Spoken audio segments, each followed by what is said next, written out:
Hello everyone. तो इस video में हम इंजीनियरिंग मैथमेटिक्स 1 का 21 स्कीम का मॉडल पेपर 2 का क्वेश्चन नंबर 7 ये डिस्कस करेंगे। तो ये जो क्वेश्चन है आपका, ये डिफरेंशियल इक्वेशन का हायर ऑर्डर में जो इक्वेशन लिखा होता है उसको हम कैसे सॉल्व करते हैं तो वो देखेंगे। तो क्वेश्चन में आपका दिया हुआ है solve 4d to the power 4 minus 8d cube minus 7d square plus 11d plus 6 into y equal to 0। तो देखिए जहां पे भी आपका हायर ऑर्डर का डिफरेंशियल इक्वेशन हो तो पहले आपको समझना पड़ेगा कि ये डी का क्या मतलब होता है। ये जो आपका कैपिटल डी है इसका मतलब है आपका डी बाई डी एक्स। कहने का मतलब है आपका कि डी वाई को हम लिख सकते हैं d y equal to d y by d x. तो यहाँ पे आपका हर एक टर्म में जो है y मल्टीप्लाइड है आपको यहाँ पे दिख रहा है। तो कहने का मतलब है कि आप जो है इसको ऐसे लिख सकते थे 4d टू दी पावर 4 था। तो देखिए 4d टू दी पावर 4 का मतलब है आपका ये जो है आपका फोर्थ जो है आपका ये फोर्थ ऑर्डर का जो है डिफरेंशियल इक्वेशन है। तो फोर्थ ऑर्डर का डिफरेंशियल इक्वेशन है तो आपको पता है कि इसको कैसे लिख सकते हैं इस टर्म को d to the power 4 by dx to the power 4। और देखिए जब इसमें y वाला टर्म इससे मल्टीप्लाई हो जाएगा तो आपको यहाँ पे y लगाना पड़ेगा। सिमिलरली आपको माइनस 8d क्यूब था तो इसको लिखा जा सकता था minus 8 into d3y by dx to the power 3 और y उसमें मल्टीप्लाइड था इसीलिए हम d पावर 3y लिखे। कहने का मतलब है कि इसको ऐसे भी लिखा जा सकता है आपका minus 8 into d3y by dx cube. Similarly इसको भी वैसे जैसे जैसे आपका जो ये d के ऊपर का जो पावर है वही आपका ऑर्डर होगा डिफरेंशियल इक्वेशन का। कहने का मतलब है कि इस क्वेश्चन को आपको ऐसे फॉर्म में भी इस फॉर्म में भी फ्रेम किया जा सकता था और नॉर्मली एग्जाम में भी जो है आपका ऐसे फॉर्म में अगर क्वेश्चन दिया हुआ रहेगा तो आप क्या कीजिए पहले पहले इसको इसमें कन्वर्ट कर लीजिए, ये इजी रहता है फिर सॉल्व करना। कहने का मतलब है कि आपको जो है question higher order differential equation के फॉर्म में रहेगा, मतलब dy बाई dx के फॉर्म में दिया हुआ रहे तो पहले उसको कैपिटल डी के फॉर्म में लेते आइए, उसके बाद फिर देखते हैं हम इसको कैसे सॉल्व करेंगे। तो आइए क्वेश्चन पे आते हैं।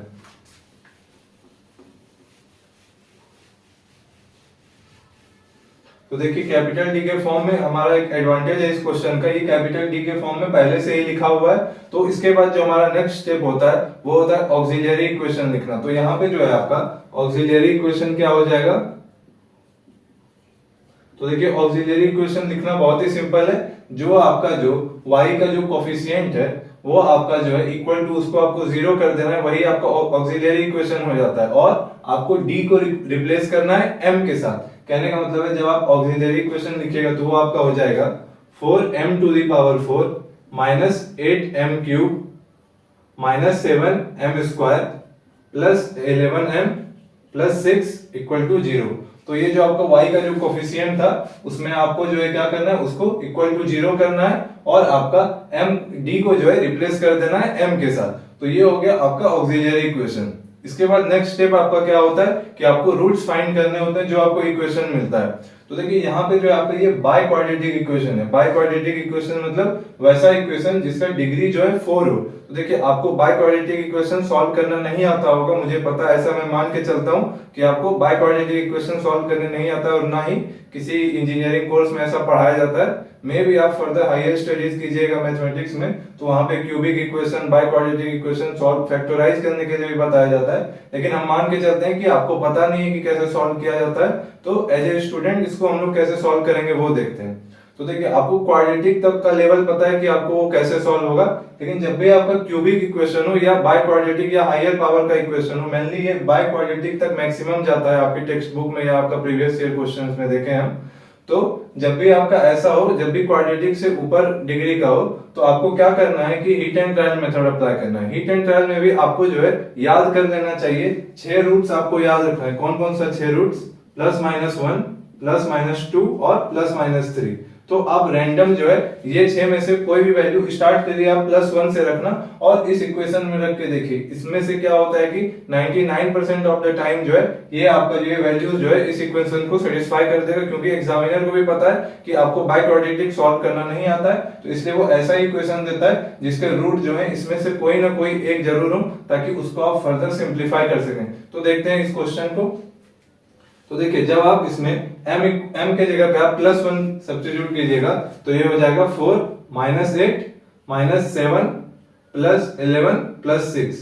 तो देखिए ये जो है आपका ये आ जाएगा 11 प्लस 6 आपका हो गया 17 प्लस 4 21 और 21 माइनस 15, तो ये 0 के बराबर नहीं है, यानी नॉट इक्वल टू 0 जब आप m इक्वल टू 1 रखे। तो m इक्वल टू 1 जो है इसका एक रूट नहीं है, लेकिन फर्दर आप m इक्वल टू -1 चेक कीजिए, क्योंकि हम अभी आपको बताए थे हिट एंड ट्रायल में आपको +-1 +-2 और +-3 मिनिमम, तो ये तीन आप चेक कर लीजिए। या अगर आपको एक भी रूट मिल गया तो फिर आप फर्दर इस इक्वेशन को सिंप्लीफाई कर सकते हैं। जैसे अगर एक रूट मिल गया तो ये आपका बाय क्वाड्रेटिक, फिर आप उसको क्यूबिक में कन्वर्ट कर सकते हैं और फर्दर फिर उसको ब्रेक कर सकते हैं।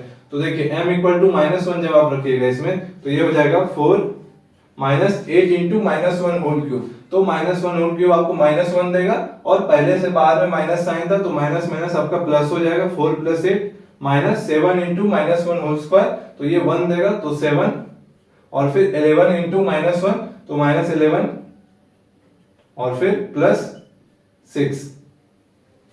तो देखिए जब आप इसको जब आप सॉल्व कीजिएगा तो ये आपका आ जाएगा 8 + 4 12, 12 + 6 18, और ये आपका -7 और -11 आपका -18 दे रहा होगा, यानी ये आपका जो है 0 दे रहा है। इसका मतलब क्या है कि आपका जो है m इक्वल टू -1 ये इस इक्वेशन का एक रूट है, यानी आपका m इक्वल टू -1 अगर रूट है तो इसको हम सिंपली कह सकते हैं कि m + 1 क्या है आपका is a factor of equation.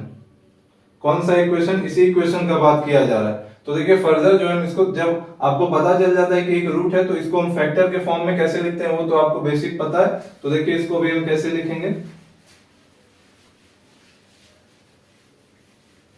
तो देखिए अगर इसका m + 1 एक फैक्टर है तो आपका ये m + 1 हम ऐसे इस फॉर्म में लिख सकते हैं, और फर्दर जो है रेस्ट ऑफ द एक्सप्रेशन को इस ब्रैकेट के अंदर लिखेंगे और ये इक्वल टू है आपका 0।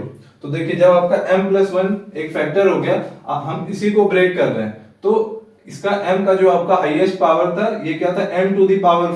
तो इतना कंफर्म है कि m जो है m³ से मल्टीप्लाई होगा तो ही आपका m⁴ आएगा। तो यानी यहाँ पे जो आपका पहला टर्म है वो आपका तो m³ होना ही चाहिए, और देखिए उसका कोफिशिएंट क्योंकि 4 है तो 4m³ होगा। तो देखिए जब आप 4m³ पहला टर्म लिख दिए तो इससे आपको क्या मिल जाएगा 4m⁴ प्लस 4m³, तो पहला टर्म मिल गया और प्लस 4m³ मिल गया। लेकिन देखिए ऊपर वाले एक्सप्रेशन में क्या था -8m³ था और आपको जो है प्लस 4m³ मिल गया, मतलब प्लस 4m³ आपको मिल गया है इससे, और आपको ऊपर में कितना दिया हुआ था -8m³। तो देखिए प्लस 4m³ में अगर हम सब्ट्रैक्ट कितना कर दें -12m³, तो ऊपर वाला आपको टर्म मिल जाएगा। तो देखिए -8m³ चाहिए, तो अगर हम यहाँ पे -12m² से जो है ये आपको इससे मल्टीप्लाई हो जाएगा, तो देखते हैं क्या मिलेगा आपको। तो देखिए जब ये आपका -12m² होगा तो -12m² से आपका क्या मिलेगा -12m³, और ये +1 से जब होगा तो -12m²। तो देखिए जब ये -12m³ दे रहा होगा और पिछला वाला जो था आपका +4m³ दे रहा था, तो +4 और -12 मिलके आपका -8 दे रहा होगा, इसलिए ये आपका टर्म आ गया -12m²। तो देखिए -12m², तो यहां तक हम देख चुके हैं। अब आगे बढ़ते हैं। तो देखिए जब आप -12m² आपका +1 से मल्टीप्लाई हो रहा होगा तो ये दे रहा होगा -12m², लेकिन हमको कितना चाहिए -7m²। तो देखिए -12 में अगर हम 5 ऐड कर दें तो आपको क्या मिल जाएगा -7, यानी इतना कंफर्म है कि अगला टर्म जो आपका क्या हो जाएगा वो +5m हो जाएगा। तो +5m जब इसके साथ मल्टीप्लाई होगा तो +5m² दे रहा होगा, तो 5 और -12 मिलके आपका -7 हो जाएगा, ठीक है। उसके बाद देखिए 5m जब आपका 1 के साथ मल्टीप्लाई हो रहा होगा तो +5m दे रहा होगा, लेकिन आपको चाहिए कितना 11m, तो 5 + 6 = 11 होता है, तो आपको पता है, तो इसलिए ये हो जाएगा +6। तो 6m + 11m sorry 6m + 5m आपका मिलकर 11m दे देगा, और +1 × 6 आपका 6 दे देगा, यानी इसी जो एक्सप्रेशन था, ये जो इक्वेशन था उसको हम ऐसे लिख सकते हैं। अब देखिए ये आपका फैक्टर हो गया, फिर से आपका ये क्यूबिक इक्वेशन आ गया, फिर से हम इसमें हिट एंड ट्रायल मेथड लगाने जा रहे हैं। तो देखिए आप चेक कर चुके थे कि प्लस और -1 के लिए चेक कर चुके थे। 1 जो है आपका इसका रूट नहीं था, लेकिन -1 एक रूट था, तो इसलिए इसको फैक्टर के फॉर्म में लेके अब आपके पास अगला क्या है 2 और -2। तो इस इक्वेशन में 2 रखने का जरूरत नहीं, क्योंकि ये ऑलरेडी एक फैक्टर है। देखिए इसमें जब आप 2 रखिएगा m = 2, तो ये आपका हो जाएगा 4 × 2³ -12 × 2² प्लस 5 इंटू 2 प्लस 6। तो देखिए इसको जब आप सॉल्व कीजिएगा तो ये आपका आ जाएगा, आई थिंक ये 32 माइनस 48 प्लस 10 प्लस 6। तो देखिए ये आपका हो जाएगा 32 प्लस 6 38 प्लस 10 48 और 48 माइनस 48 0। यानी इसका मतलब आपका जो m इक्वल टू 2 है ये भी इस इक्वेशन का एक रूट है। तो जब ये इक्वेशन का रूट है यानी हम इसको कह सकते हैं कि m माइनस 2 जो है आपका इसका एक फैक्टर है। तो देखिए अब हम इसको फर्दर ब्रेक करते हैं। तो जब आप इसको फर्दर ब्रेक कीजिएगा तो ये हो जाएगा m प्लस 1 तो पहले से था। अब देखिए हम सिर्फ इसको ब्रेक कर रहे हैं, पहले हम इंटायर इक्वेशन को किए थे, अब सिर्फ ये वाले पार्ट को कर रहे हैं। तो देखिए आपको अभी पता चला कि 2 एक रूट है यानी m माइनस 2 इसका एक फैक्टर हो जाएगा।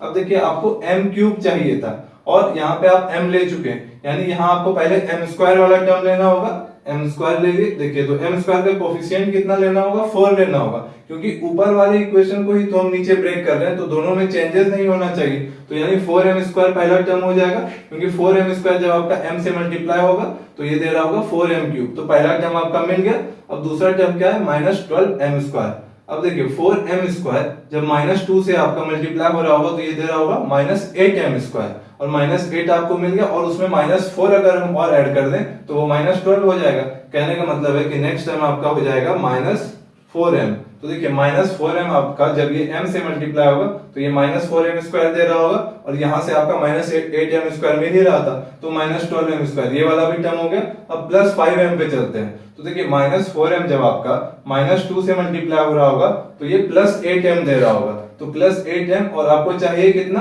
Plus 5m। तो 8 में अगर हम 3 माइनस कर दें तो आपका 5 मिल जाएगा। तो आपको यहां तक जो है माइनस 4m इंटू माइनस 2 आपका क्या मिल रहा होगा, प्लस का 8m। लेकिन आपको जो है यहाँ पे क्या चाहिए, प्लस 5m। तो 8m में जो है आप 3 सब्ट्रैक्ट कीजिएगा तो आपको 5m मिल जाएगा। तो देखिए आपको 3 सब्ट्रैक्ट करना है यानी आपको माइनस 3m चाहिए। तो माइनस 3 से जब आप इसको मल्टीप्लाई कीजिएगा तो पहला वाला टर्म क्या हो जाएगा, माइनस 3m। जब आप फर्स्ट बार मल्टीप्लाई कीजिएगा तो माइनस 3m और आपका यहाँ से प्लस का 8m मिल रहा था इस दोनों को मल्टीप्लाई करने से। तो 8 माइनस 3 आपका प्लस 5 दे रहा होगा, और माइनस 3 इंटू माइनस 2 मिलकर आपका प्लस 6 दे रहा होगा। कहने का मतलब है इस एक्सप्रेशन को भी हम ऐसे करके ब्रेक कर लिए तो ये इक्वल टू है आपका 0। तो देखिए ये आपका जो है क्वाड्रेटिक इक्वेशन मिल गया। अब आपको क्वाड्रेटिक इक्वेशन सॉल्व करना इजीली आता है। आपको क्वाड्रेटिक फार्मूला या सिद्धाचार्य फार्मूला आपको पता है, या फिर आप जो है इसको फैक्टराइज भी कर सकते हैं। तो आई थिंक इसको फैक्टराइज करना आसान नहीं है, तो डायरेक्ट हम इसमें सिद्धाचार्य फार्मूला ही लगाएंगे। तो देखते हैं।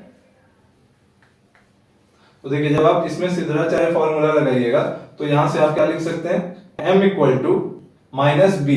तो माइनस बी आपका क्या हो जाएगा, माइनस इंटू माइनस ऑफ 4। तो माइनस इंटू माइनस आपका प्लस क्या, प्लस हो जाएगा। यानी आप इसको लिख सकते हैं 4 plus minus under root b square minus 4ac। तो बी स्क्वायर यानी माइनस 4 का होल स्क्वायर यानी 16 और माइनस 4ac। तो माइनस 4 इंटू ए क्या है आपका 4 है, तो 4 इंटू 4 इंटू सी क्या है माइनस 3, और बाय 2a होता है तो 2 और a कितना है आपका 4। देखिए हम इस इक्वेशन को सॉल्व कर रहे हैं तो ये हो गया 2 इंटू 4। तो देखिए जब आप इसको सिंप्लीफाई कीजिएगा तो देखिए ये अंडर रूट वाले टर्म को देखते हैं। तो कि अंडर रूट में आपका क्या है 16 माइनस, पहले तो यहाँ पे भी माइनस है और यहाँ पे भी माइनस है, तो माइनस माइनस आपका प्लस हो जाएगा, और ये 4 इंटू 4 इंटू 3 तो ये हो जाएगा आपका आई थिंक 48, और 48 प्लस 16 तो 48 प्लस 16 आपका हो जाएगा 64, और 64 आपको पता है 64 का अंडर रूट क्या होता है 8। यानी हम m इक्वल टू लिख सकते हैं 4 प्लस माइनस 8 बाय 8। तो देखिए अब इसको बहुत सिंपली सॉल्व कर सकते हैं। एक बार प्लस साइन कंसीडर कीजिए और एक बार माइनस साइन कंसीडर कीजिए। तो जब आप प्लस वाला साइन लीजिएगा तो ये आ जाएगा आपका m equal to 4 plus 8 by 8 यानी 12 बाय 8। तो 12 बाय 8 कितना वैल्यू दे रहा होगा आपका 3 बाय 2।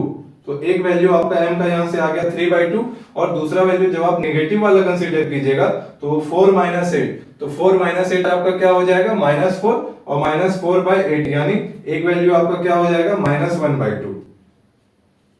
तो देखिए आपका 4 रूट जो है मिल गया। यहाँ पे स्पेस कम है, हम डायरेक्ट यहाँ पे रूट्स लिखने जा रहे हैं। तो देखिए पहला रूट आपका क्या मिला था, पहला रूट जो था जब आप इसको इक्वल टू 0 सब्स्टिट्यूट कीजिएगा तो आपको क्या मिलेगा, m इक्वल टू -1। सिमिलरली दूसरा रूट आपको क्या मिला है, m इक्वल टू 2, और तीसरा रूट और चौथा रूट आपको इस क्वाड्रेटिक इक्वेशन से क्या मिला, 3/2 और -1/2।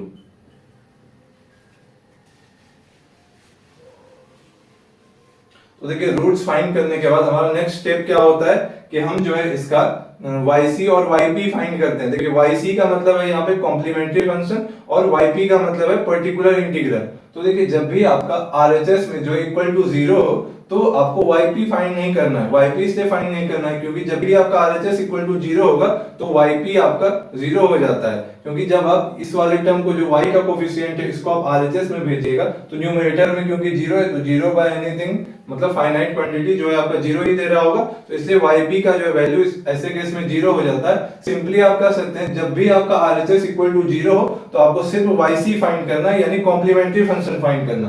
तो देखते हैं कॉम्प्लीमेंट्री फंक्शन कैसे फाइंड करते हैं। तो देखिए जो आपका m का रूट्स आ गया, तो जब भी आपका m का रूट्स जो है डिफरेंट हो, कहने का मतलब है कि मान लेते हैं m1 m2 m3 m4 ये m के 4 रूट्स हैं, तो ऐसे केस में जो है आपका yc इक्वल टू होता है c1 e to the power m1x plus c2 e to the power m2x plus c3 e to the power m3x plus c4 e to the power m4x। और ऐसे ही अगर 5 root रहते, 6 root रहते, कहने का मतलब n रूट्स रहे और सारे के सारे रूट्स अगर डिफरेंट हो तो उसका जो है आपका कॉम्प्लीमेंट्री फंक्शन यानी yc उसको हम ऐसे लिख सकते हैं। तो देखिए जब आप इसको इसके साथ कंपेयर कीजिएगा तो यहाँ पे भी आपका रूट्स डिफरेंट है, तो आपको m1 m2 m3 और m4 का वैल्यू सब्स्टिट्यूट करना है। तो ये है आपका m1 m2 m3 m4। तो बहुत ही सिंपल है इसका सॉल्यूशन लिखना। तो देखिए इसका सॉल्यूशन क्या हो जाएगा, इसका सॉल्यूशन हो जाएगा y इक्वल टू आप लिख सकते हैं c1 e to the power m1 तो क्या है -1 into x plus c2 e to the power फिर आपका 2 into x plus c3 into e to the power 3/2 into x plus c4 into e to the power -1/2 into x. तो यही जो है आपका फाइनल सॉल्यूशन हो जाएगा। Thank you.